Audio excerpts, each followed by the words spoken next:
کسی بھی افغانستان کو فتنہ الخوارج اور پاکستان میں سے کسی ایک کا انتخاب کرنا ہوگا۔ افغان طالبان کی پشت پناہی سے دہشت گردی کے ذریعے ہمارے معصوم شہریوں اور بچوں کو نشانہ بنایا جا رہا ہے۔ فتنہ الخوارج کی سرحد پار تشکیل میں 70% افغانی شامل ہے۔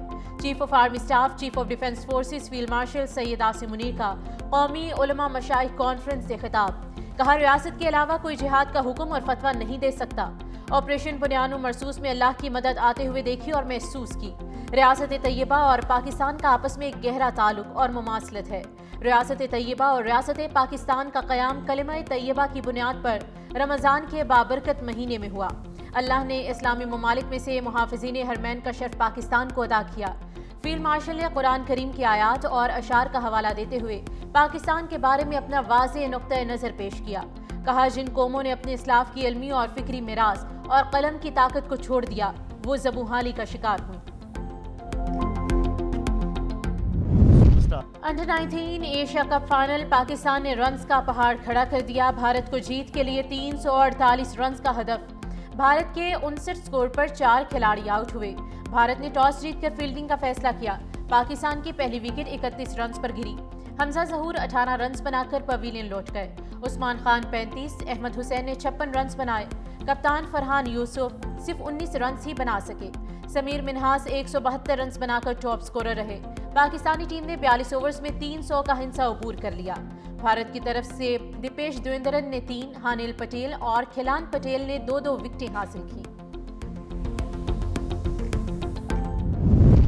ایشیا کپ پاکستانی کھلاڑی سمیر منہاس کا شدید لاٹھی چارج، بھارتی بالرز کے ہوش اڑا دیے، چوکے اور چھکوں کی بارش کر دی۔ 113 گیندوں پر 172 رنز کی شاندار اننگز کھیلی۔ سمیر منہاس نے 17 چوکے اور 9 چھکے لگائے۔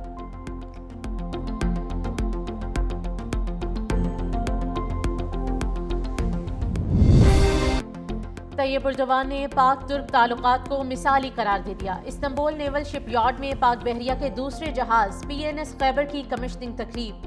ترک صدر رجب طیب اردوان کا خطاب۔ کہا پاکستان ترکی کا سچا اور کھرا اتحادی ہے۔ پاک ترک دوستی قیامت تک برقرار رہے گی۔ آج PNS خیبر کو پاکستان کے حوالے کر رہے ہیں۔ پاکستان اور ترکی میں 4 جہازوں کی تیاری کا معاہدہ ہوا تھا۔ پہلا جہاز PNS بابر 24 مئی 2024 کو حوالے کیا گیا۔ تیسرا جہاز PNS بدر جون 2026 میں پاکستان کو دیا جائے گا۔ چوتھا جہاز 2027 میں پاکستان کو ملے گا۔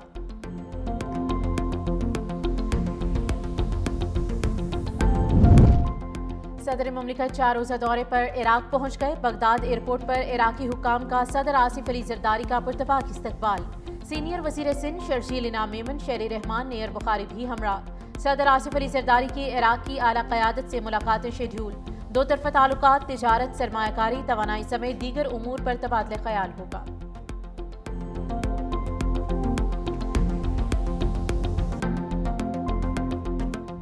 غیر قانونی طور پر ایران گھسنے کی کوشش کرنے والے 40 افغانی سردی سے ٹھٹر کر ہلاک ہو گئے۔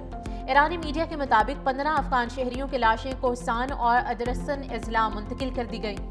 ایرانی سرحدی کمانڈر کا کہنا ہے کہ اکتوبر 2025 سے ایران میں غیر قانونی داخلے کی کوششوں میں کئی گنا اضافہ ہوا۔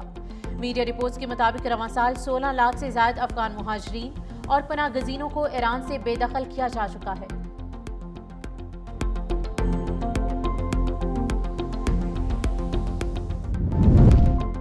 نائب وزیر اعظم وزیر خارجہ اسحاق ڈار کا ایرانی وزیر خارجہ سے ٹیلی فونک رابطہ۔ دونوں رہنماؤں نے پاکستان اور ایران کے درمیان 2 طرفہ تعاون سمیت علاقائی صورتحال پر تفصیلی تبادلہ خیال کیا۔ گفتگو میں تجارت، رابطہ کاری اور عوامی روابط کے فروغ کے لیے تعاون کو مزید مضبوط بنانے کے عزم کا اعادہ۔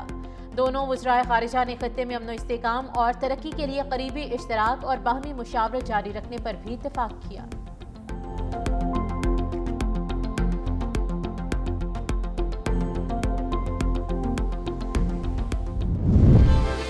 طویل خوش سالی کے بعد خیبر پختونخوا اور بلوچستان میں بارش۔ بٹگرام، پشین، زیارت، مستونگ، یوب میں بادل کھل کر برسے۔ ہنگو، ٹانک، 4 سدہ قلات میں ابر رحمت۔ چترال میں برف باری کے بعد ٹھنڈ بڑھ گئی۔ چمن سے قلعہ عبداللہ، توبہ چکزئی میں تیز بارش۔ کئی علاقوں میں بجلی کے کھمبے اور دیواریں گر گئیں، درخت اکھڑ گئے۔ آزاد کشمیر کے مختلف علاقوں میں بارش اور برف باری۔ وادی نیلم اور لیپا کے پہاڑوں پر سفید موتیوں کی برسات۔ سردی کی شدت میں اضافہ ریکارڈ، اسلام آباد میں موسم ابر آلود، بعض علاقوں میں بوندا باندی کا سلسلہ جاری، پنجاب میں بھکر، منکیرا، خوشاب میں موسلا دھار بارش خنکی بڑھ گئی۔ پاکستان میں بارش برسانے والا ایک اور سسٹم 27 مئی کو پاکستان میں داخل ہوگا۔ کراچی کے مختلف علاقوں میں صبح کے وقت دھند، فلائٹ آپریشن بھی متاثر، 6 انٹرنیشنل پروازیں دیگر شہروں کی طرف منتقل کرنا پڑی۔ صبح کے وقت حد نگاہ انتہائی کم ہونے سے ٹریفک کی روانی بھی متاثر۔ لاہور میں صبح کے وقت دھند کے باعث موٹر وے مختلف مقامات سے بند رہی۔ لاہور میں شدید دھند کی وجہ سے پروازوں کا شیڈول جزوی طور پر متاثر، بیرون ملک جانے والی متعدد پروازیں تاخیر کا شکار۔ موٹر وے بھی صبح کے وقت دھند کے باعث کئی مقامات سے بند رہی۔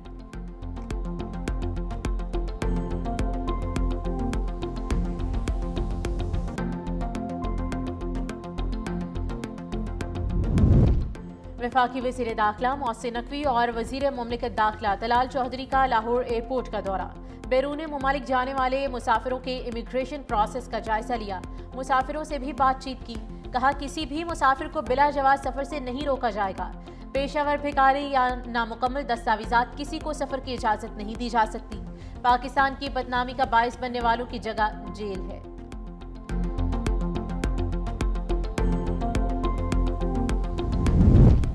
وزیراعلیٰ پنجاب مریم نواز شریف سے جمہوریہ ماریشس کے ہائی کمشنر مسٹر منسو کرمباکس کی ملاقات ہوئی ہے۔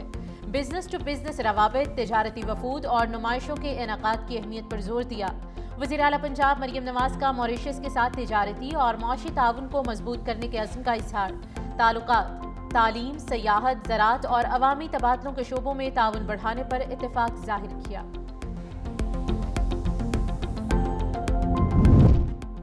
وفاقی حکومت کا بڑا یو ٹرن، ریٹائرمنٹ کے بعد دوبارہ ملازمت پر پینشن اور تنخواہ دونوں لینے پر عائد پابندی ختم کر دی۔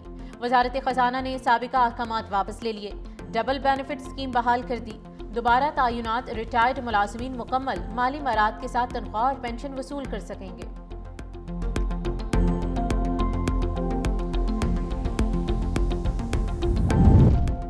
سولر صارفین کے لیے بری خبر، نیٹ میٹرنگ پالیسی میں بڑی تبدیلی، نیپرا قوانین 2025 کے تحت 7 سالہ سولر معاہدے کی مدت 5 سال تک کم کر دی گئی، نیٹ بلنگ سسٹم متعارف کروایا گیا، فی یونٹ تبادلہ 11 روپے کر دیا گیا ہے، پہلے سولر صارفین کو 25 روپے 98 پیسے کا فائدہ پہنچتا تھا، آئندہ 25 کلو واٹ سے کم لوڈ کے لیے لائسنس لازم قرار دیا گیا۔ وزارت توانائی اور نیپرا کی کئی ماہ کی مشاورت کے بعد نئی پالیسی نافذ کر دی گئی ہے۔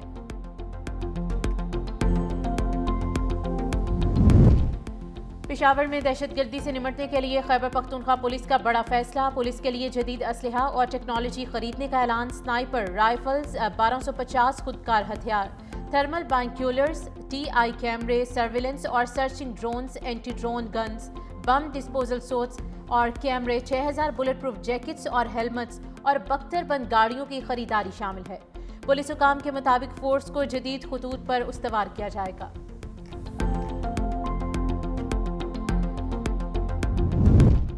اب کراچی کے حالات بہت بہتر ہیں، یہ سال ترقیاتی کاموں کا سال ہے، میئر کراچی مرتضی وہاب کا عوامی مسائل فوری حل کرنے کے عزم کا اظہار۔ کراچی سینٹرل میں سڑک، امینا بازار، انڈر پاس اور شیرین جناح پارک کے افتتاح کر دیا گیا۔ میئر کراچی مرتضی وہاب نے جھولا بھی جھولا، کہا قیادت جدت پسند اور شہریوں کے دکھ سکھ میں ساتھ ہے، اب دفتر سے براہ راست عوام کی خدمت ہوگی۔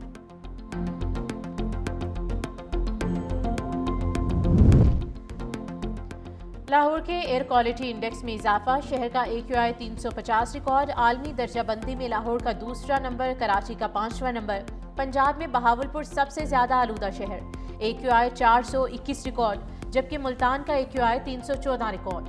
ماہرین کے شہریوں کو ماسک پہن کر باہر نکلنے کی ہدایت کی گئی۔